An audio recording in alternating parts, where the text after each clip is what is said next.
Hey everybody, it's me, Jess. So it's time to make a video and talk about what's been going on. So, first, some good news. My dad actually doesn't have cancer. It was a close call, but it is not cancer. And I'm very thankful and happy about that. It took a huge weight off of our shoulders. And you can imagine my dad's feeling a lot better about things. So, I'm very thankful and happy about that. Now, for the bad news, I haven't really been doing very well physically or emotionally, I guess. So, this month, well, really, this past year, I've really been struggling with money. Um, I haven't made some very wise choices, and there's been some things that have been coming up, like, times where I have to go to the doctor, or times I have to take my cat to the vet, or some other unexpected expense that kind of comes up. And unfortunately, it's kind of made it difficult to get rent paid on time. And ever since these events have happened, I just haven't been able to get caught up. And so I'm consistently late pretty much every single month. And the late fees that pile on from being late make it really difficult to get caught up for the next month over. And so I've really been struggling financially. I feel like I'm drowning financially, and it's been really, really difficult. But this month, something happened where my cat needed to go to the vet, and it ended up taking a lot of money out of my rent fund. It was like $500, and unfortunately, it set me back pretty hard. And I almost got evicted this month, and I finally got it paid a few days ago. And I was so scared because I kept thinking, if I get evicted, it's gonna go on my account. Nobody's ever going to let me rent from them again. And it was a lot of stress and anxiety. I was having frequent panic attacks. My POTS has been flaring up really bad, as you can imagine. And it's been so bad that I'm having adrenaline surges. And it's the feeling where, like, I don't know how to really explain it, but if you've ever had any kind of dental work done, the anesthesia that they give you in, like, inside your gum, that feeling, like, as they inject it, how it feels like a sudden wave of, like, anxiety kind of comes over you and you feel shaky. That's what it feels like, but it's like coming out of nowhere, and there's really nothing that's really triggering it. Like, for example, 2 nights ago, I was laying in bed, I was getting ready to go to bed, and I was scrolling on my phone, and suddenly I felt like a huge wave of, like, doom just, like, came over me, like a sense of impending doom. It was really scary. And I wasn't doing or thinking of anything that could have really caused a panic attack. It was, like, so random the way it happened, and it was really scary. And my feet started to sweat, my heart started to pound. It was really frightening. And I just kept sitting there thinking, why did this happen? Like, I wasn't doing anything that could have caused that. And so that's been happening. And I've also been having episodes where I feel like I'm going to pass out. It's really scary. Like, I'll just be sitting here doing something, and suddenly it feels like my blood pressure drops, and I feel like I have to, you know, run to my bed and lie down. And it's really frightening. It's happened about maybe 4 times so far since this whole saga of intense stress, worrying about my dad, worrying about getting evicted has started. And my nervous system feels very fragile and easily triggered. And I'm trying to figure out what can I do to make it feel better. And so I've been trying to do some somatic exercises. And what it is, it's kind of like, it's not yoga, but it's like gentle movement that kind of helps you bring you more grounded with your body and like how your body feels. It's supposed to help people who have gone through trauma, or people who suffer from uh, dissociation, to help you feel more grounded. And so I've been doing that each night before I get off work, and it does help a little bit. Um, it's just hard because it feels like, for me right now, how I'm feeling with these frequent panic attacks and feeling detached from myself from the intense stress. It's hard because it's almost kind of made me agoraphobic, in that, like, I'm scared to go anywhere, or I'm scared to leave my apartment because I'm scared that if I go outside and I have an episode, or if I feel faint, like, what if I pass out, or what if something bad happens? And it's been really hard. And I've been thinking about trying antidepressants. I actually got a script for some Zoloft, and I really want to take it, but I read about all of the side effects of it, and it really freaks me out. And I can't help but wonder, is it going to make me feel worse than I already do? So that sucks. Um, And it's hard because, like, I feel like these past 3 years, I've gone through a lot of trauma. And I feel kind of unsure for saying trauma because I know people get angry at people who say, "Oh, I've gone through trauma," when really to them it doesn't seem like it was that bad of a thing that they went through. Um, and I think everybody's body and mind is different, and for somebody, what may feel like trauma to one person may not seem like a big deal to someone else.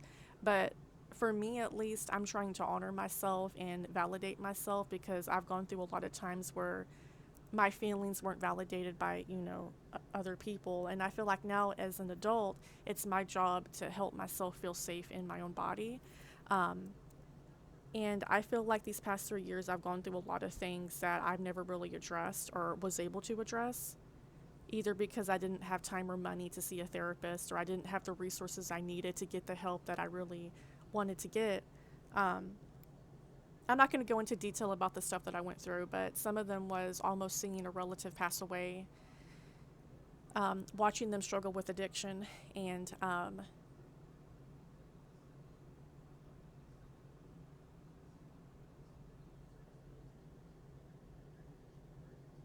my mind just went blank. Oh my gosh. Like, I was thinking about what happened that year, and suddenly it was like my mind just turned off. It was so weird. That's weird. Yeah, I think you can tell I need to see a therapist. That was scary. Okay, so I lost my train of thought. Wait a minute. Okay, I was talking about what I went through. Okay, yeah, the relative situation with addiction and almost watching them pass away. And then um, I was sexually harassed by somebody who I trusted, and it was really frightening. And when I tried to speak out about it, I was threatened to be sued. I was told that if I didn't take what I said down, that I would get sued, and nobody believed me. And one of the first things that somebody asked me when I talked about what happened, they asked me, "What were you wearing?"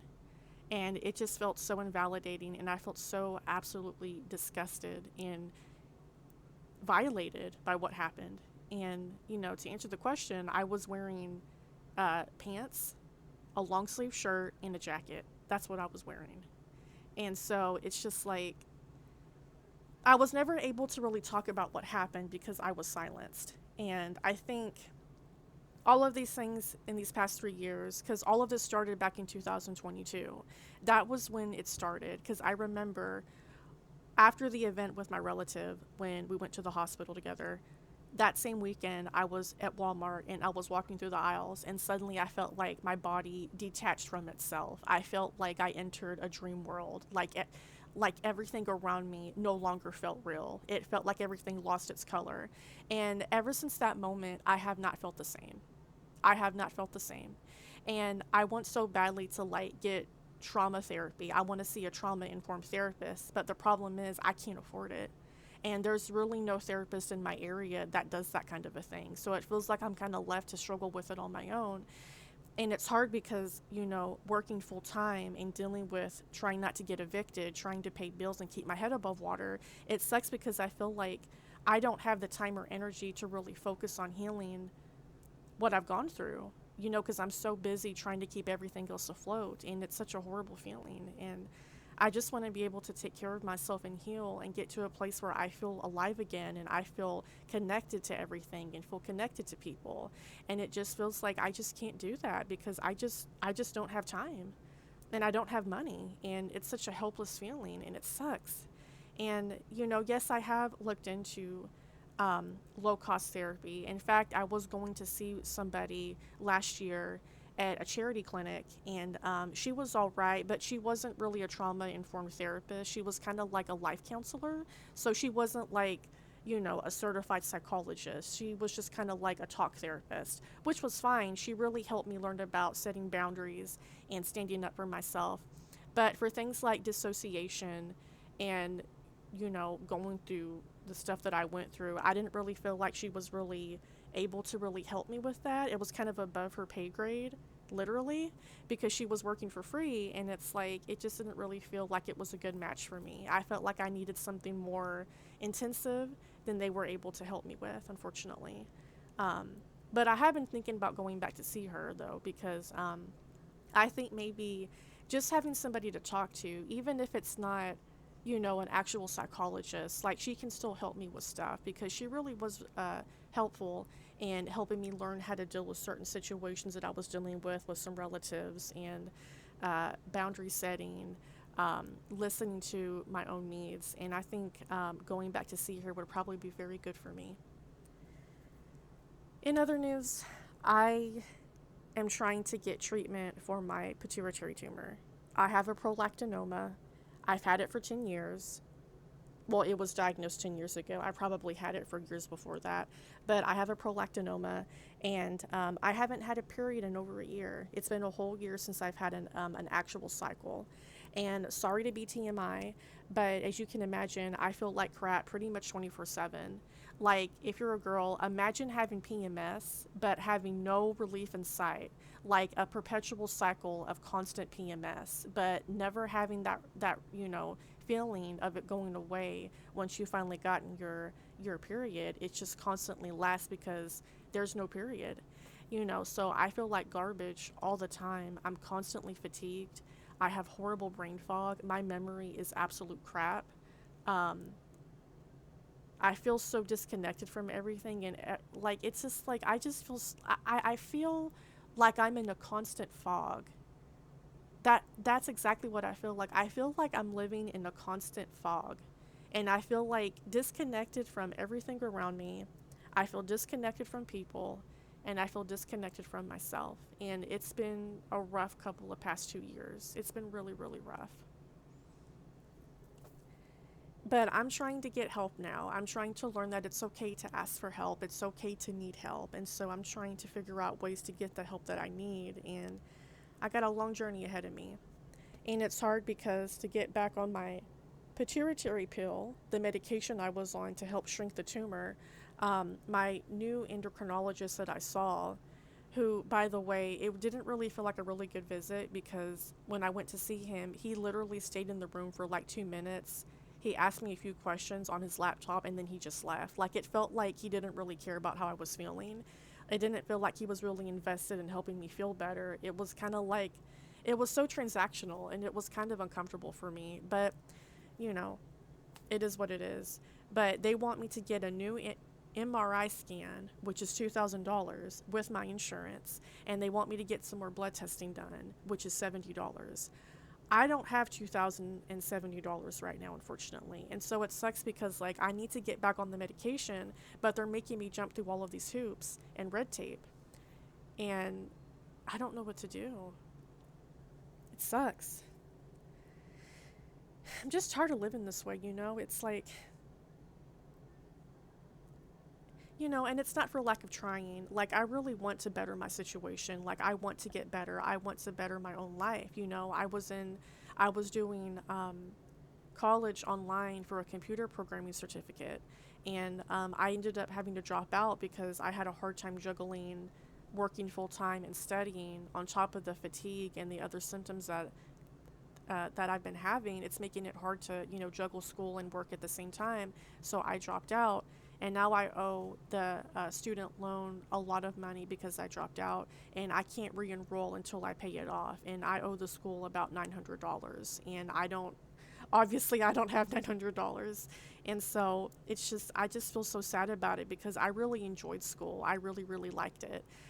It made me feel like I was doing what I needed to be doing. And I hate that I had to drop out because now it's like I feel like I can't ever go back to it. And that really made my depression a lot worse too. Anyway, this video is way too long. I've been talking way too much, but that's just an update on what's been going on. Just haven't really been feeling very well. I haven't been doing well, but I'm trying really hard to hang on, to hold on as much as possible, and to do things that I know to do to feel better. Hopefully in my next video I'll have some good news. I hope I can go back to the endocrinologist soon because I really need to get back on the medication. But we'll see. Anyway, I hope you have a really great weekend, and I'll talk to y'all soon. Bye.